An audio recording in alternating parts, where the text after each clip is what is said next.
हर हर महादेव।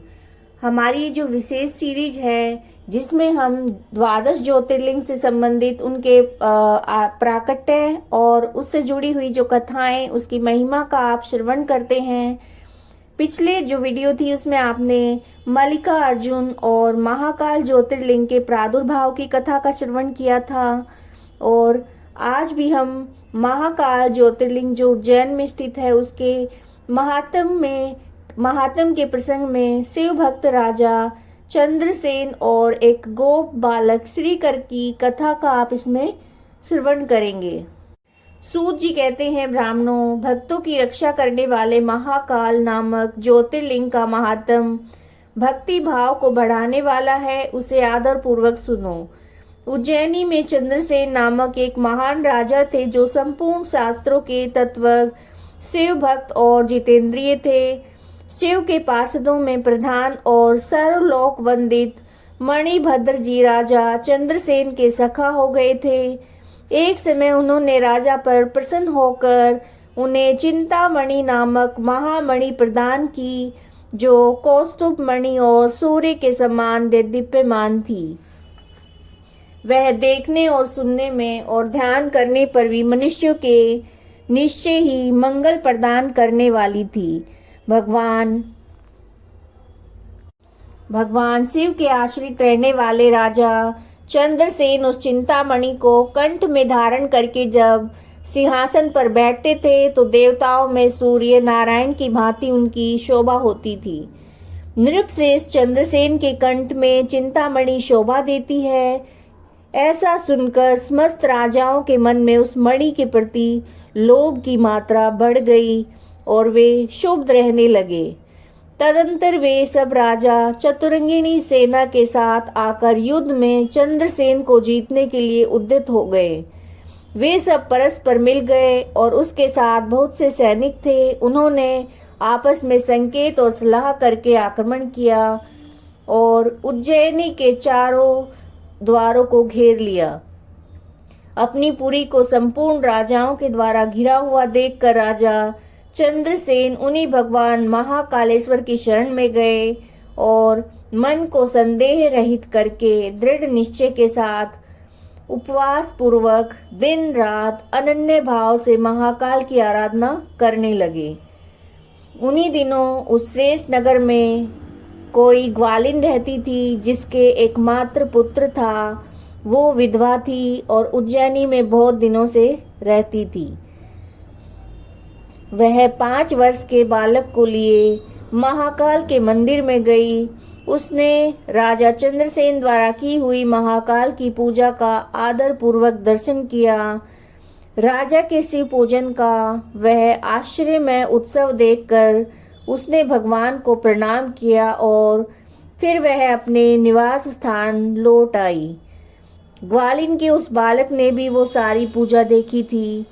अतः घर आकर उसने कौतूहल शिवजी की पूजा करने का विचार किया और एक सुंदर पत्थर लाकर उसे अपने शिविर से थोड़ी ही दूरी पर एकांत स्थान में रख दिया और उसी को शिवलिंग माना। फिर उसने भक्ति पूर्वक कृत्रिम गंध, अलंकार, वस्त्र, धूप, दीप, अक्षत आदि द्रव्य जुटाकर उनके द्वारा पूजन करके मन कल्पित दिव्य नैवेद्य भी अर्पित किए। सुंदर सुंदर पत्तों और फूलों से बार बार पूजन करके भांति भांति से नृत्य किया। बार बार भगवान के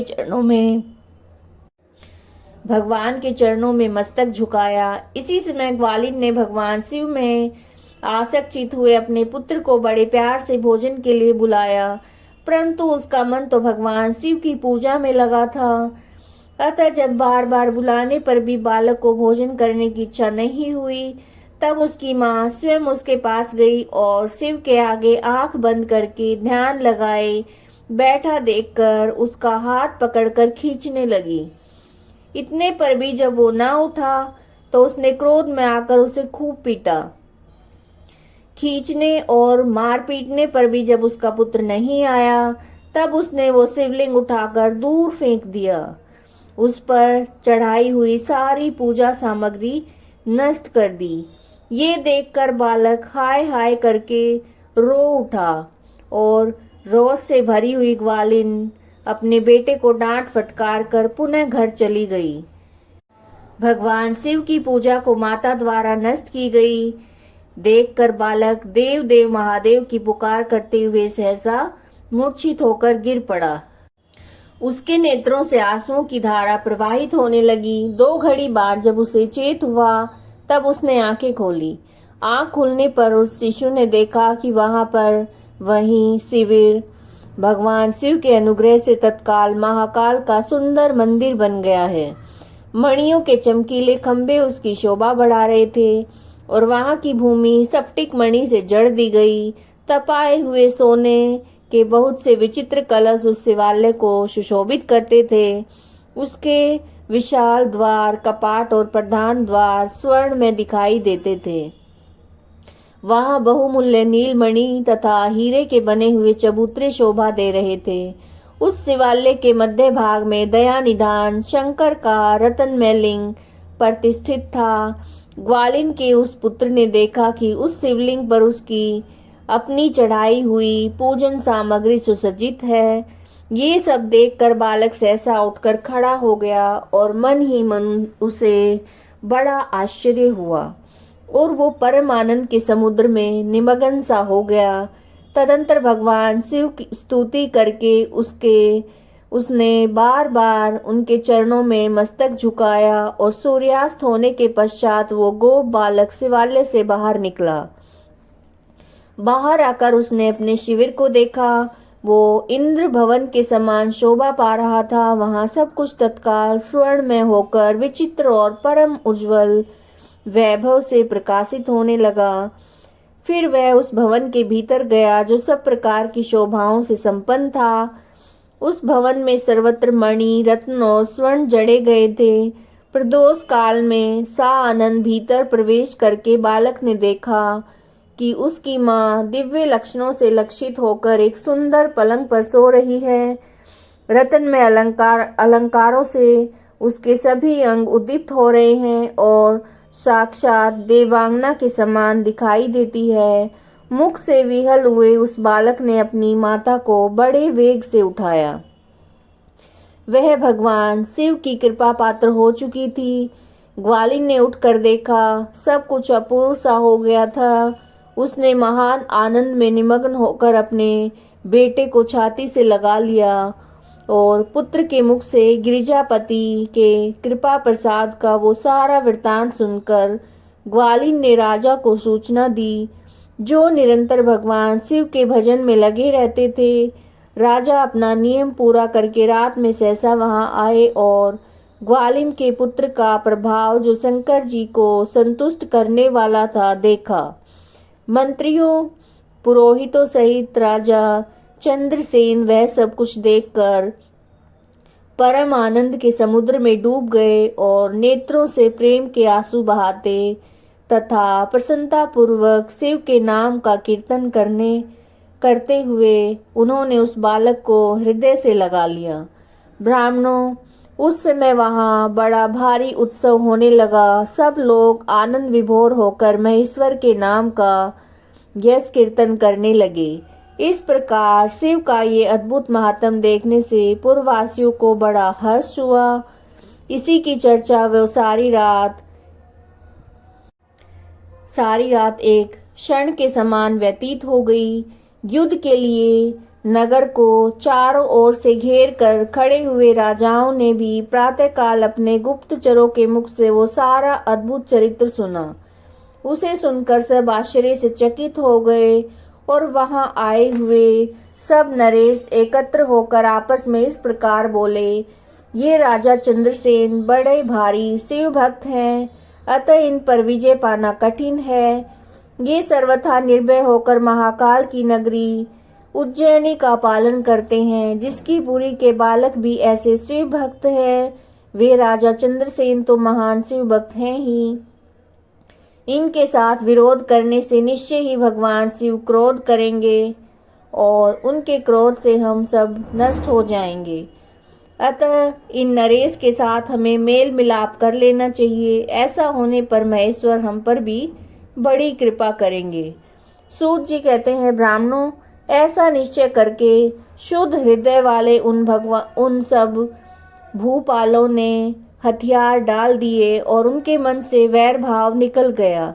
वे सब राजा अत्यंत प्रसन्न होकर चंद्रसेन की अनुमति लेकर महाकाल की उस रमणीय नगरी के भीतर गए और वहां उन्होंने महाकाल का पूजन किया। फिर वे सब के सब उस ग्वालिन के महान अभ्युदयपूर्ण दिव्य सौभाग्य की भूरी भूरी प्रशंसा करते हुए अपने घर को गए। वहां राजा चंद्रसेन ने आगे बढ़कर उनका स्वागत सत्कार किया। वे बहुमूल्य आसनों पर बैठे और आश्चर्यचकित और आनंदित हुए। गोप बालक के ऊपर कृपा करने के लिए स्वतः प्रकट हुए शिवालय और शिवलिंग का दर्शन करके उन सब राजाओं ने अपनी उत्तम बुद्धि भगवान शिव के चिंतन में लगाई। तदंतर उन सारे नरेशों ने भगवान शिव की कृपा प्राप्त करने के लिए उस गोप शिशु का बहुत सी वस्तुएं प्रसन्नता पूर्वक भेंट की और संपूर्ण जनपदों में जो बहुसंख्यक गोप रहते थे उन सब का राजा उन्होंने उसी बालक को बना दिया। इसी समय समस्त देवताओं से पूजित परम तेजस्वी वानर राज हनुमान जी वहां प्रकट हुए। उनके आते ही सब राजा बड़े वेग से उठकर खड़े हो गए। उन सब ने भक्ति भाव से विनम्र होकर उन्हें मस्तक झुकाया और राजाओं से पूजित होकर वानर राज हनुमान उन सब के बीच में बैठे और गोप बालक को हृदय से लगाकर उन नरेशों की ओर देखते हुए बोले, राजाओं, तुम सब लोग तथा दूसरे देहधारी भी मेरी बात सुने। इससे तुम लोगों का भला होगा। भगवान शिव के सिवा देहधारियों के लिए दूसरी कोई गति नहीं है। ये बड़े सौभाग्य की बात है कि इस गोप बालक ने शिव की पूजा का दर्शन करके उसे प्रेरणा ली, बिना मंत्र के भी शिव पूजन करके उन्हें पा लिया और गोप वंश की कीर्ति बढ़ाने वाला ये बालक भगवान शंकर का श्रेष्ठ भक्त है। इस लोक में संपूर्ण भोगों का उपभोग करके अंत में ये मोक्ष प्राप्त कर लेगा। इसकी वंश परंपरा के अंतर्गत 8वीं पीढ़ी में महायशस्वी नंद उत्पन्न होंगे, जिनके यहाँ साक्षात भगवान नारायण उनके पुत्र के रूप में प्रकट होकर श्री कृष्ण के नाम से प्रसिद्ध होंगे। आज से ये गोप कुमार इस जगत में श्रीकर के नाम से विशेष ख्याति प्राप्त करेगा। सूत जी कहते हैं, ब्राह्मणों, ऐसा कहकर अंजनी नंदन शिव स्वरूप वानर राज हनुमान जी समस्त राजाओं और महाराज चंद्रसेन को भी कृपा दृष्टि से देखा और तदंतर उन्होंने उस बुद्धिमान गोप बालक श्रीकर को बड़ी प्रसन्नता के साथ शिव उपासना के उस आचार व्यवहार का उपदेश दिया जो भगवान शिव को बहुत प्रिय है। इसके बाद प्रसन्न हुए हनुमान जी ने चंद्रसेन और श्रीकर से विदा लेकर उन सब राजाओं को देखते देखते वे वहीं पर अंतर्ध्यान हो गए। वे सब राजा हर्ष में भरकर सम्मानित होकर महाराज चंद्रसेन की आज्ञा लेकर जैसे आए थे वैसे ही लौट गए। महातेजस्वी श्रीकर भी हनुमान जी का उपदेश पाकर धर्मज्ञ ब्राह्मणों के साथ शंकर जी की उपासना करने लगा। महाराज चंद्रसेन और गोप बालक श्रीकर दोनों ही बड़ी प्रसन्नता के साथ महाकाल की सेवा करते थे। उन्हीं की आराधना करके उन दोनों ने परम पद को प्राप्त कर लिया। इस प्रकार महाकाल नामक शिवलिंग सत्पुरुषों का आश्रय है। भक्तवत्सल शंकर दुष्ट पुरुषों का सर्वथा हनन करने वाले हैं। ये परम पवित्र रहस्य में आख्यान कहा गया है जो सब प्रकार का सुख देने वाला है और शिव भक्ति को बढ़ाने वाला और स्वर्ग की प्राप्ति कराने वाला है। अगर आपको ये वीडियो पसंद आई है तो वीडियो को लाइक कीजिए, शेयर कीजिए और चैनल को सब्सक्राइब कीजिए। हर हर महादेव।